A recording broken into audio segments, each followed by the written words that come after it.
What are we looking at here, Victor? 4 mil. So 60K spent, 4 million. Damn. It's very unlikely we'll hit 6 mil.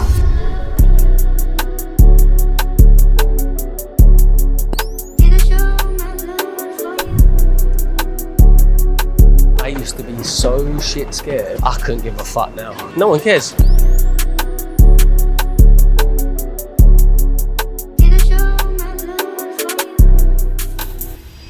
This week's gonna be carnage, I ain't gonna lie to you. We've got 2 shoots. We've got a new brand being rolled out. I've just hired new team members for a creative pod. So yeah, everything behind what's going on in the agency, trying to scale this coaching offer, get it off the ground anyway. Like, I'm doing it so slowly because I'm scared to scale it. And yeah, I'll take you behind the scenes on some of these shoots, but it is gonna be carnage because I go away on a family holiday in 7 days. So I literally have to make sure everything's watertight before I go away.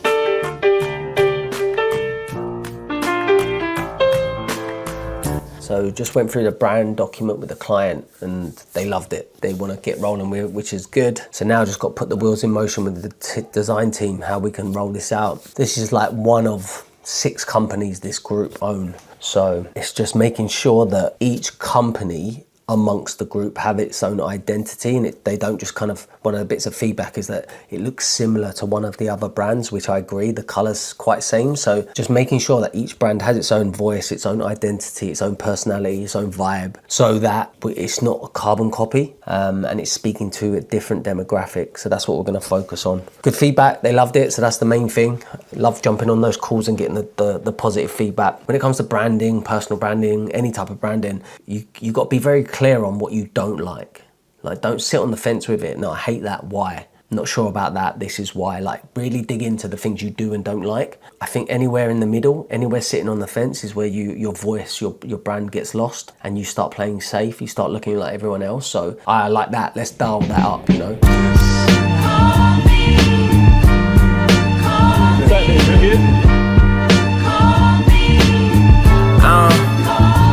Where they come. So just got to Farringdon, whiteboard in hand. We are shooting with a client of ours. Today's shoot's gonna be like mainly short form content, doing some street interview stuff. Never done this format before. Actually, we tried it once and it completely fell on its ass. We spent hours out in the streets, got one fucking piece of content. So got here nice and early to meet ready. We're gonna map out how we're gonna do it. I'll probably do a couple tests before traders come. And yeah, fingers crossed this shoot goes better than the last. Quick side note, yeah. Look how many people are around. I used to be so shit scared to get in front of camera, in front of people. Like, I genuinely wouldn't do it. I couldn't give a fuck now, honestly. No one cares. All they care about is their own days, what they're doing. Testing out a new format. And they're gonna, I think we should have their mouth taped and they're gonna go like that. Can you read it? So the goal is, they've got to work out what this trader does. I'm a trader. Oh. So then it's like, I trade for Equity Edge. Oh, so the people are gonna guess. I get you. Right. I'm gonna put a fake 50 in, just so no one steals it. Do a blue tack this. Should I put yes, no only? They got 60 seconds on the clock. Yeah. She's definitely cheated. Hey. It's going all right. We've done maybe like 4 videos so far. It's actually been quite fun, but it's so dependent on the person you get. You need a character, you need someone who's got energy, because some people are just dry, and it makes a big, big difference. What do we reckon so far? Good, it's fun. What Wi-Fi? If them dudes have gone up there, I feel like we should go back up there. Yeah, I think that was miles better. Just moving spots. Here? Shooting this way. All right, cool. You have 60 seconds to place a trade on a 10K account, and the money you make from the trade, you keep. I don't know anything about trading, so I'm doing your job for 60 seconds. Exactly. All right, so now we are second location. We've come to Leather Lane Studios. I think these guys do like sick documentaries. So now we're gonna do like in studio stuff, react videos, gonna do a trade off and just some talking head bits. From the morning, we managed to get like 15 videos. I thought we was only gonna get 3 or 4, so I'm buzzing about that. It actually went really, really well. Show some of the outtakes. But yeah, excited to do this next bit of the studio. Ready, setting up. That burger's absolutely done me, by the way. It was good, but I'm ready to get sleep, have a little sleep or something. This is the structure, what we got to do. So We've got React videos, all the links ready to react to, Q&A videos for the community, and then we'll just do the trader stories and then we're done. We thought Maz was good. I don't know, you know. This is where we see who... Yeah, I think Mads is going to take him out. No, actually, I think Lee's got him. Got Mads, you know. Who is the best trader? Who? The excuses already, the mindset. The rules of this content piece is they've got 5 minutes. They can trade the 1 minute time frame. Yep. On gold. Who can make the most profit in the 5 minutes is the winner. That's a wrap, guys. What do you think? So we filmed what? How many videos was that then? Filmed about 12 here. Yeah. And then for 20, 22? I reckon more. I reckon about 30 videos. 30? Yeah. And that's the day wrapped up. It was actually a really fun day. Like, we had a lot of fun shooting it, but we also got a lot of value out of it as well. It was really good organic growth stuff that will have people engaged in, especially as like brand awareness piece, because people were talking about who, especially when we was doing the outdoor bits, people were talking about, oh, who you guys working for, and stuff like that. Could go back into the office and be like, oh, I just did a shoot, or I was in a video with Equity Edge. True. And that's brand awareness in itself, and that's something you can't really put a price on. All right, guys, I'm off. Laters. Look after yourself, bro. That's good. Laters. Good. Mads. Laters, babe. See you later. See ya. Right, I'm off. Back in the office. Ain't gonna lie, that was a long day, man. So now got ready, should upload all the files, organise all that shit, let the client know how it went, and then I ain't gonna lie to you, man. Fucking tired. But I've got puppy classes. The joys. Yeah, so I've got to do puppy training. That's our last session tonight, 7 o'clock. Cheers.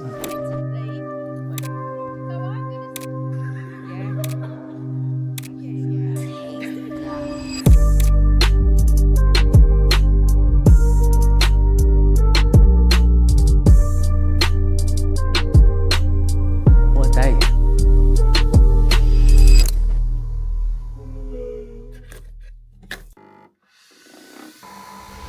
It's 5:24 in the morning, heading into London for another trading company. Man, I ain't gonna lie to you, this week's been a challenge. I've just been really struggling with direction of where I want to take things. I feel like the agency in its current form is just not gonna scale. I've been stuck at like 100K for so long now. And the problem is I have a fractional CMO role, right? That takes up a lot of time. I took it on at a time where we had a bit of a dip in cash flow. So I took this role on, and don't get me wrong, they pay me well. The agency retainer plus the CMO role is a lot of money. Like, it's decent dough. Just takes up all my time. And there's been a couple of like bonuses and incentives been put in place that we've hit, milestone bonuses. Hit one recently, we got an extra 7.5K, and then that was for hitting 1.5 million in revenue. Then we hit 3 million in revenue for them. We got 15K, and it scales up, which is, listen, I'm forever grateful for having those deals, but I just don't have time. And I feel like at the age I'm at, time is the most precious thing that I value. And can I be really honest with you? I'm kind of sick of making these companies so much money, like millions, and I'm still kind of stuck.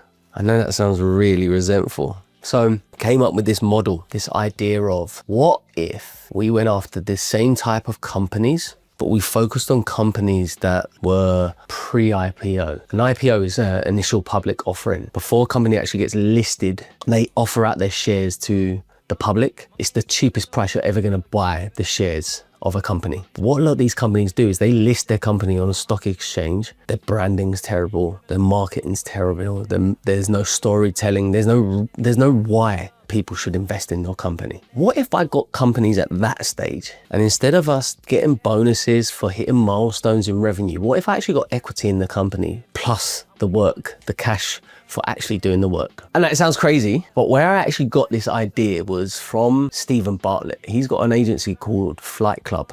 And he's spoken about this only a few times, and it literally, my ears pricked up. He basically spoke about doing the exact same thing, getting companies before pre-IPO, getting paid to do the marketing, storytelling, content, but then also getting equity in that company and shares. It's just a fucking no-brainer. So there might be a new series coming. No, the crazy part about this is I then reached out to a few people in my network, and one of the guys owns a broker, and he's about to list the most exciting AI software company. Amazing brand, amazing website, amazing idea, no storytelling, no brand, no content, no advertising. And I basically managed to get a meeting with this guy who owns this company in a week after I'm back from holiday. So watch this space. I feel like out of all the things that are going to create my wealth, it's going to be equity in companies. If I grow the agency to a massive agency, then I'm going to have to manage a lot of people, and I just don't want to.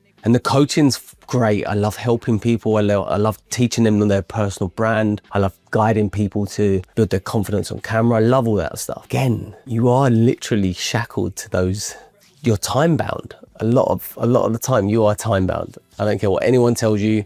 They might glamorize it and say that you're not. You are. I'm just thinking, for me, that the goal is always to be able to spend more time with my family, be able to go where the fuck I want, when I want. And at the minute, that ain't the case. That just ain't the case. So watch this space. And I'm rambling at 5:30. This is shit that my mind wakes up to and starts thinking about. I'm gonna take you behind the scenes on the shoot today. I'm going into London, who knows? Might be able to meet with more brokers, network with more people that can get my foot in the door to test out this IPO, pre-IPO idea. So yesterday I had a coaching call. A guy was wanting to work on the coaching program, or potentially think about working with me on the coaching program. He had all of the credibility. This guy's content was so good. He was a brand strategist. He'd been sitting on content for over a year that he's made, not posted it. I'm always the type of person who will tell you, like, I'll just tell you the truth. I'm not going to fix that for you. The fact you're a perfectionist and you haven't posted content that is more than good enough, that could be getting you a clients right now, don't come to me. I'm not going to rub you back and go, oh, come on, you can do it. Like, fuck that. You have to ask yourself, why the fuck are you not posting that content? I can help you with the strategies. I can help you evolve. I can help you get more leads. I can help you get more clients. I can help you with the long form content. I can't help you pat your back on and find out what your insecurities are and why you're not posting. I just said to him, listen, do not pay me a penny. Go and post for 30 days. You've got all the content, you've got all the skills, you know exactly what you're talking about. Do it for 30 days without being a perfectionist. And if you don't get any leads, you're still not happy, then let's work together. Don't try and pay your way out of pain sometimes. It never works out for me when I've done that. And the real problem is you've got to ask yourself, why are you not posting enough? You're probably making excuses. You're probably being a perfectionist. You're probably worrying about what people think.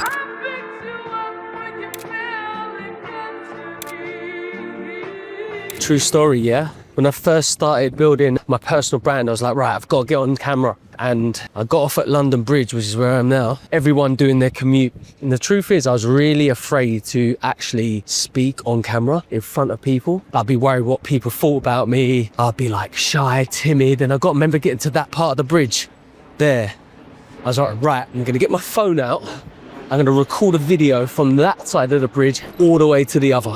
And I'm gonna not care what people think of me. Because I'm so worried, I'm so conscious about what people thought. Anyway, bottled it.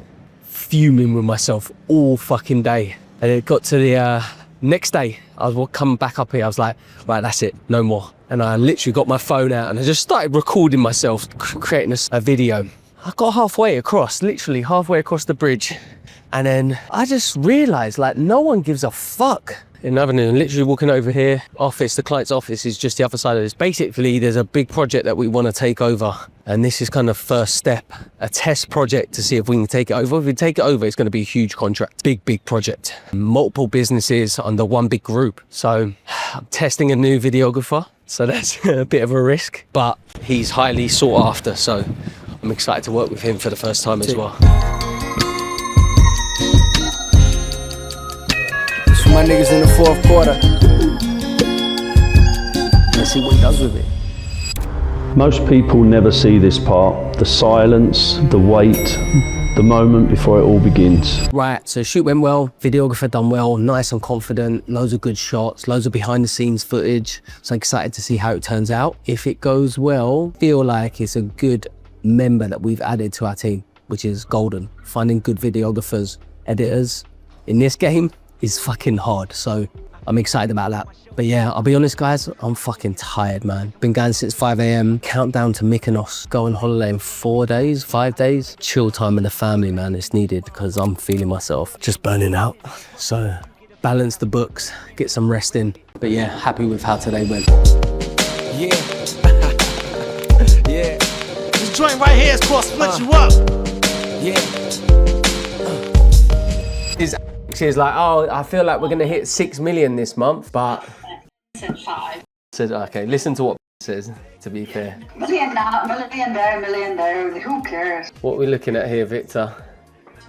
4 mil. So 60k spent, 4 million, damn, not bad. I think the property sizes are like 600-700k. Like at the minute they're wasting money on like Times Square and buses and stuff. So I think these guys have gone in with the approach of we can reduce your spend and make you more profitable. They're getting something like 1,500 leads a month. But you can imagine anyone that's, oh, I fancy a brochure on living in Dubai, but how many of them are serious? So I wanna know what's happening at the point of conversion, what their follow-up looks like, what their sales system looks like. The guys asked me for a proposal. I'm like, I can't give you one based on you just telling me that. Let me like understand what, yeah, we need to see what it is. But yeah, I would be pushing either for a bonus structure, milestone structure, or performance structure for sure. So I just broke it to the team on the call that we might be pivoting to this IPO, pre-IPO focus.